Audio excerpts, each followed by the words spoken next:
کھانا کھاتے وقت پہلے نوالے پر تھوڑا سا نمک چھڑک لینے سے منہ پر کیل دانے اور چھائیاں ختم ہو جاتی ہیں۔ زیادہ انڈے کھانے سے چہرے پر جھریاں اور چھائیاں پڑتی ہیں۔ سمندری نمک چاٹنے سے وزن میں کمی آتی ہے۔ روز 3 کھیرے کھانے سے زندگی میں کبھی لقوہ نہیں ہوتا۔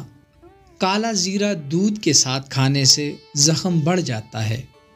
دیے میں ناریل کا تیل ڈالنے سے دیا بجھتا نہیں۔ پھٹکڑی کو آنکھوں پر پھیرنے سے نظر کم نہیں ہوتی۔ الٹا سونے سے دل کمزور ہونے کا خدشہ ہوتا ہے۔ دائیں طرف لیٹ کر سونے سے کبھی کمر کا درد نہیں ہوتا۔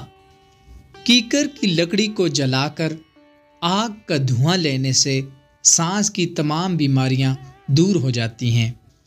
سورج کی روشنی میں زیادہ دیر بیٹھنے سے چہرے کی جلد سخت ہو جاتی ہے۔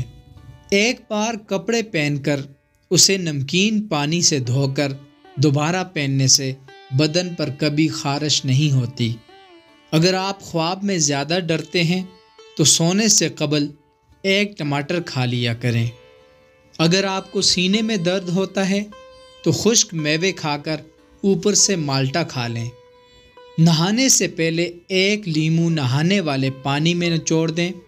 آپ کو مہنگے پرفیوم استعمال کرنے کی ضرورت نہیں رہے گی۔ رات کو منہ میں پانی آنے کی شکایت امرود کے مسلسل استعمال سے ٹھیک ہو جاتی ہے۔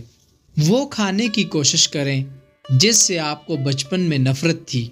آپ کا ذائقہ ہر سال بدلتا ہے اور زیادہ تر کھانے سے لطف اندوز ہونے کا بہت امکان ہے جو آپ کو ناپسند تھا۔ جو لوگ ہفتے میں 6 سے 7 بار مسالہ دار کھانا کھاتے ہیں وہ ان لوگوں کے مقابلے میں زیادہ زندہ رہتے ہیں جو اسے ہفتے میں 1 بار سے کم کھاتے ہیں۔ سفر کرنے سے ہارٹ اٹیک اور ڈپریشن کا خطرہ کم اور دماغی صحت اچھی ہوتی ہے۔ لکڑی کی کنگھی استعمال کرنے سے بال مضبوط ہوتے ہیں، بالوں میں چمک آتی ہے۔ ہاتھی 3 میل کے فاصلے سے بھی پانی کی بو سونگھنے کی صلاحیت رکھتا ہے۔